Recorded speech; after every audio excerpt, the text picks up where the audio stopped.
So, that kind of leads us into an interesting situation as far as Game 3. These players are tied 1-1. We're going into Game 3. It's going to be on a way station. Of course, we're going to be able to talk about pros and cons of these types of styles, but how do you see Jaedong kind of approaching this game after the first two? I see him doing everything he can not to let it go to the late game. I think, objectively speaking, Jaedong, as I said earlier, quite bad with Swarm host play, both with and against. And we saw that. I think his late game ZVZ is not great, certainly in comparison to his early to mid game ZVZ. Conversely, Stephano had the better opening this game and was ahead in the early game, but because he's not what Jaedong is, he lost that lead decisively, down 60 supply. And then all of a sudden, he needs to push it to late game, and in doing that, Stephano wins because, again, that's where it favors for him. So I see Jaedong playing to his strengths is what I would hope. I agree 100%. That's what he loves. That's what he's great at. And it's also amazingly exciting to watch and just see the crazy movements and decisions, snap speed from Jaedong. But here we are, guys, in game number 3. We're tied 1-1 in this best of 5. This is the third quarterfinal of Championship Sunday here at Lone Star Clash 3. The winner of this best of 5 will move on to the next round. The loser will be out of the tournament. In the top right-hand location, I present your red Zerg player representing Team Evil Geniuses. He is Jaedong.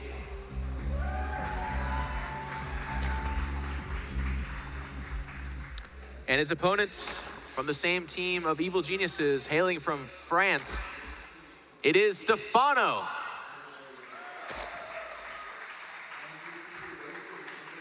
And it is Waystation, which potentially is the largest, or at least one of the largest maps, maybe up there with Altazine, but given the way they spawned, at least for now, it's a much smaller map. But with both players with the drop screen here, there's a very good chance that they're dropping and we're gonna have to rehost, or I don't think we resume from replay right now. It's like, especially with game art, we actually can't, we learned that. Oh, nope, we're back. That's interesting. Oh, looks like we have a pause. Of course, we're gonna make sure this gets figured out. But yeah, your point on the map, Waystation, a massive map, but their spawn locations lend it to the smaller kind of aspect where, I feel like if this continues forward similarly, the third base might be very hotly contested. It's kind of has a lot of open area around it, which lends itself to a lot of aggressive ability from the opposing player. I think the natural is relatively easy to take, but we're seeing both these guys just drone up at this point. So we'll see how it continues.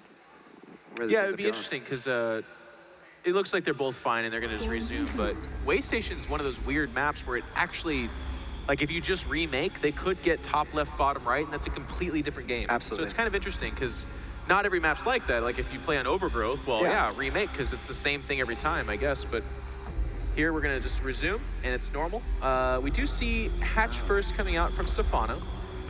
So he is gonna change things up, and we don't see an early pool from Jaedong this time around. Instead, it's just going to be 15 spawning pool, which is the safer spawning pool, and he's otherwise gonna drop his hatches a little bit later. Sure, yeah. There we go. The hatch is gonna be placed down very soon. Not a huge difference here. Stephano might have a very minor drone advantage in the early game, but on the other side of things, Jaedong can get faster speed, potentially, because the spawning pool is going to get done a little bit faster. So we'll keep an eye on how this progresses, but very even openings from both these guys. Kind of just taking a breath, stepping back, don't want to take any crazy risks, and we'll see what kind of decisions they make going forward. And as you said, minor differences, but I do agree. I think Stephano has a slightly better build order. Again, if you pull all the Zerg players, like, I'd like to go hatch first if you would. But let's see where we go from here. We've seen kind of the feel me out, Ling, Baneling. Both players have shown they're not super committed to any kind of Ling, Baneling bust. Some players really, really push that on their opponents. Life comes to mind. Someone who has incredible micro and is able to make that work more often than not. Both these players have so far shown that they're willing to do that game if it goes to it, but they'd otherwise like to get to the roach stage. We've seen that both times, and in Stephano's ZVZ yesterday, that was what he did all the time too. So, Ling Baneling stage, of course, is going to be the thing we're going to be watching out for in this early stages. As you said, we're going to have speed coming down for both these two players. And as we discussed earlier, Jaedong, I feel like he's going to want to get in Stephano's face as quickly as possible, really try to bring the momentum of the game into his favor and let it go in his direction. We see a bailing nest there from Stephano right at the front of the natural expansion. And I feel like we should have one coming down soon here for Jaedong. We get very standard stuff, but it's very exciting watching those Ling-Baneling battles because one Baneling detonation can really skew the game into one of the players' favor dramatically. And that's both the queens. I'm not quite sure why Jaedong did this. I think he wanted to maybe sell gasless and then go for a very heavy-handed Ling-Baneling attack. But that's going to be thwarted here as the scout does make its way in here. Baneling Nest is down at the natural, and I do believe Stephano saw that. Yes, he did. But again, the two queens at the front gives me pause that I think Jaedong was looking to instigate some mind games, doesn't get it, and it's going to have to go with plan B. Okay, looking at that production tab, we see those links in production again, fairly standard. You just want to get some safety in these early stages so you don't die at anything crazy. It remains to be seen how aggressive these guys will be. Of course, transition into roaches is going to be what we're looking out for, as well as the timing of the third base. And that's quite a few Zerglings, not so much so that Jaedong freaks out, I don't think. But that could have been the beginning to a lot more Zerglings, as we do see larvae sprouting here. But perhaps it was or was not going to be, as Stephano is just going to add a layer behind this. Jaedong has a lot of supply room here, so... Yeah, a lot more Lings too. He's going to go for some pretty hyper aggression. Meanwhile, Stephano going for the layer and the Roach Warren. So making these investments into something that's not necessarily going to help him at this point in the game. But if he's able to deal with this aggression soundly, it's going to set himself up for a remarkable position going into the mid game. So this is going to be a deciding point in this game. How much damage will Jaedong be able to get done? If he can't get a lot of damage done, it's not going to be good for him going forward. Stephano has a lot of Zerglings coming out, but none to make Banelings right now, and that's really important. Jaedong's been mining off 2 guesses for a while now. He runs in, sees this is actually a wide open natural. Great positioning from Stephano, though, puts them back and does not give a lot of surface area. That being said, though, one queen dies. The second queen, moments away from dying. She, too, will die. And here come the Banelings. Yeah, Banelings coming forward. Stephano also has Banelings of his own. Look out for those money. Baneling detonations, the queen. Trying to block the ramp here. Doing a great job. And honestly, Stephano, I think he did a great job there, handling that very easily. Income still 38 to 38, and he's going to have the advantage as far as layer is concerned. He's already got roach speed on the way, so Stephano doing a great job defending that attack. A great defense. He did lose 2 queens there, but as you said, they're equal in supply, and Stephano's ahead in everything else. He's actually going to take that advantage, and here comes the swing. He's going to push forward with his own link. Make sure there's no third. Exactly, cancel a third if there is one, but also force Jaedong to, instead of droning up right there, which is what he'd like to do, make units. Make more Zerglings. So we're entering into the dance period here, but make no mistake about it, Jaedong's way behind. He is. And I'm wondering, how does Stephano kind of take advantage of that? I feel like what could be good and what he might be going for is timing behind roach speed. Just get a bunch of roaches right now, go sprint some across the map and try to win. Yeah. Or what he could do is secure his third base, just make sure his opponent doesn't get a third, and maybe go for an upgrade timing a little bit later. Well, it's tough. The nice thing that Stephano's doing right now is he's producing roaches despite having the much faster third.